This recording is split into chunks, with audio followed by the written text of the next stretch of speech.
the society, if the humanity, if the world become peaceful or compassionate, I will get a benefit. The Buddha made his final journey to this spot. नमस्कार, मैं आशीष कुमार गौतम और आप देख रहे हैं national धाकड़। अशोक सम्राट और कनिष्क ने किस तरीके से बुद्ध धर्म का प्रचार प्रसार कराया कि आज विश्व के तीसरे नंबर का सबसे बड़ा धर्म बुद्ध धर्म बन गया। वहीं भारत से खत्म होने के बाद इसमें भारतीय संविधान निर्माता बाबा साहब डॉक्टर भीमराव अम्बेडकर जी का क्या योगदान है और किस प्रमाण पर उन्होंने कहा कि भारत से बुद्ध धर्म खत्म कर पाना अब नामुमकिन हो जाएगा। आखिर क्या है इतिहास की सच्चाई, देखते हैं इस रिपोर्ट में। Shakyamuni Buddha was here personally. आज का यह इतिहास लगभग 5वीं शताब्दी ईसा पूर्व का है। हम एक युवा राजकुमार सिद्धार्थ के जीवन का अनुसरण कर रहे हैं। उनका जन्म भारतीय महाद्वीप में वर्तमान नेपाल में हुआ था। उनका जीवन बहुत ही अजीब था क्योंकि वे केवल विलासिता और धन ही जानते थे। उनके माता पिता ने उन्हें जीवन के बुरे पक्ष से बचाया, इसीलिए उन्हें बुढ़ापे, बीमारियों या यहाँ तक कि मृत्यु के बारे में कोई जानकारी नहीं थी। लेकिन ये सब बदलने ही वाला था। इनकी शादी यशोधरा से हो गया और उन्हें एक पुत्र रत्न भी प्राप्त हुआ। लेकिन कुछ ही महीनों के दौरान शाक्य और कोलियों के बीच में खेत की सिंचाई को लेकर युद्ध आरंभ होने लगा। तब राजकुमार सिद्धार्थ गौतम कोशिश करने लगे कि युद्ध की संभावना खत्म हो जाए, लेकिन नहीं हुआ और उन्हें देश निकालने की भी बातें सभागार में होने लगी। तब 29 साल की उम्र में हमारे राजकुमार सिद्धार्थ गौतम ने अपने महल के बाहर 3 रथ यात्राएं की। पहली यात्रा में उन्होंने एक बूढ़े व्यक्ति को देखा, दूसरी यात्रा में उन्होंने एक बीमार व्यक्ति को देखा और तीसरी ही यात्रा में उन्होंने एक मृत व्यक्ति को भी देखा। आप कल्पना कर सकते हैं कि यह कैसा था। इस अनुभव ने युवा राजकुमार सिद्धार्थ गौतम को झकझोर कर रख दिया। एक तरफ युद्ध और दूसरी तरफ दुख को देखकर उन्होंने अपना महल त्याग दिया, अपना धन त्याग दिया और एक तपस्वी का जीवन जीने का फैसला किया। हालांकि लंबे समय तक नहीं किया। उन्हें एहसास हुआ कि अत्यधिक तपस्या व्यर्थ है, इससे उनका शरीर कमजोर हो गया।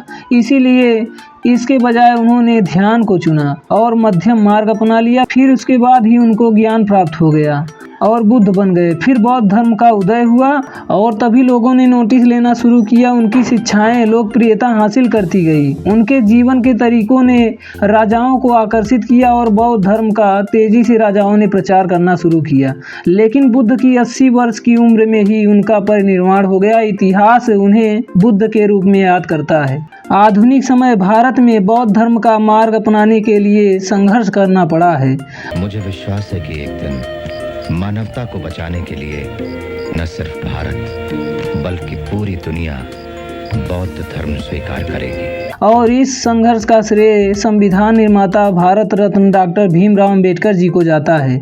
उन्होंने ही भेदभाव, ऊंच नीच वाले हिंदू धर्म को त्याग करके बौद्ध धर्म को ग्रहण किया और कहा कि यह धर्म भारत की प्राचीनतम धर्म है। इस धर्म में हर मानव एक समान होते हैं, जिससे आज तक भारतवासी अनजान थे। डॉक्टर अम्बेडकर को डर सताने लगा कि बुद्ध धर्म भारत से फिर से न खत्म हो जाए।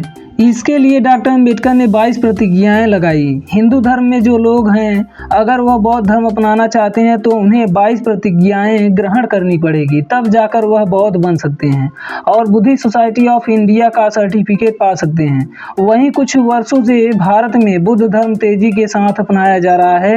भारत में यह जनसंख्या डॉक्टर अम्बेडकर के बाद 1 से 5% बढ़ा है, लेकिन वहीं अन्य देशों में बुद्ध धर्म अच्छे से फल फूल रहा है, विशेषकर दक्षिण पूर्व एशिया में। तो आखिर सवाल है कि बौद्ध धर्म वहाँ कैसे पहुँचा? यह दक्षिण पूर्व एशिया में क्यों सफल हुआ लेकिन भारत में नहीं? थोड़ा सा फ्लैशबैक के समय को देखते हैं तो सबसे पहले बौद्ध धर्म स्थानीयकृत था। इसका पालन अधिकतर यूपी के सारनाथ में गंगा के मैदानों में किया जाता था। यहीं पर तथागत बुद्ध ने अपने शिष्यों को उपदेश दिया था और यह भारत में धर्म मंथन का समय था और आम जनता ब्राह्मणवादी हठ धर्मिता से तंग आ चुकी थी। यहाँ तक कि राजा भी मुक्त होना चाहते थे, तो बौद्ध धर्म एक विकल्प बना। तीसरी शताब्दी ईसा पूर्व के मध्य तक इसे राजकीय संरक्षण प्राप्त हो गया। मौर्य राजा अशोक सम्राट सत्ता में थे।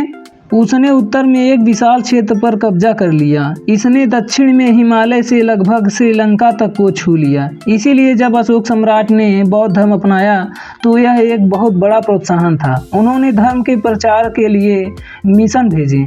उनमें से एक सुवर्ण भूमि के लिए था। अब इसे लेकर काफ़ी कन्फ्यूजन है कि कुछ लोग कहते हैं कि सुवर्ण भूमि मलय प्रायद्वीप के एक स्थान को संदर्भित करती है। अन्य लोग कहते हैं कि यह म्यांमार में था। दूसरा, म्यांमार अधिक प्रशंसनीय माना जाता है। अशोक ने मेरे पास बौद्ध भिक्षु और धर्म ग्रंथ भेजे। अनवरत धीरे धीरे लोगों ने इसे अपना लिया। आज म्यांमार की लगभग 90% आबादी बौद्ध धर्म का पालन करती है। अन्य अशोक आयोग श्रीलंका है और यह अधिक परिभाषित है। इसका नेतृत्व अशोक सम्राट के पुत्र महेंद्र और पुत्री संघमित्रा ने किया था और बहुत तेजी से ये दोनों लोगों ने प्रचार भी किया था। वह और उनके सहयोगी श्रीलंका के अनुराधापुरा शहर के पास थे, जहां उनकी मुलाकात सिंहली राजा से हुई। महेंद्र ने बौद्ध सेवक को इस राजा के पास पहुंचाया और उन्होंने बौद्ध धर्म अपना लिया। अशोक सम्राट मिशन के तहत अपनी राजधानी में आमंत्रित किया और उन्हें संरक्षण दिया। बौद्ध धर्म ने ईसा पूर्व 2री शताब्दी तक श्रीलंका में जड़ें जमा ली। अधिकांश सेलिनीस ने इसे स्वीकार कर लिया था। आज श्रीलंका देश की 70% से अधिक आबादी बौद्ध है। अब प्रचार करके जब भारत आए तब देखा कि अशोक सम्राट की मृत्यु हो चुकी थी और उनका साम्राज्य ढह गया। बौद्ध धर्म ने अपना शीर्ष समर्थक खो दिया, इसीलिए उन्होंने विस्तार पर विराम लगा दिया। लेकिन फिर एक नया शासक आया, कुषाण वंश का राजा कनिष्क। फिर काफ़ी बड़ा साम्राज्य, इससे मध्य एशिया, अफगानिस्तान और उत्तर पश्चिमी भारत के कुछ हिस्से शामिल थे। 1ली और 2री शताब्दी के बीच राजा कनिष्क उन्होंने बौद्ध धर्म के विभिन्न संप्रदाय गांधार स्कूल का समर्थन किया। यह गंगा से अलग था, इसमें फारसी और यूनानी का प्रभाव अधिक था और कनिष्क इस बौद्ध धर्म को मध्य एशिया तक ले गया। यह वहीं फला फूला और विकसित हुआ।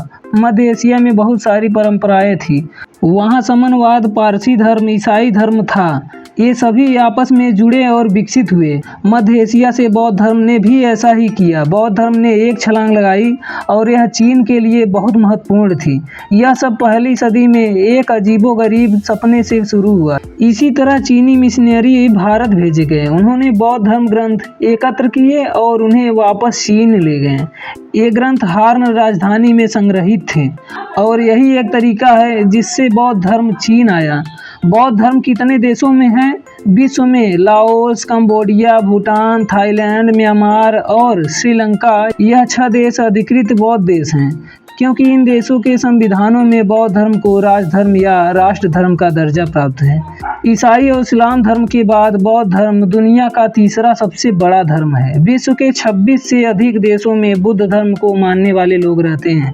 बुद्धं शरणं गच्छामि, धर्मं शरणं गच्छामि। इस हिस्टोरिकल खबर पर आपकी क्या राय है? कमेंट करके जरूर बताएं। धन्यवाद।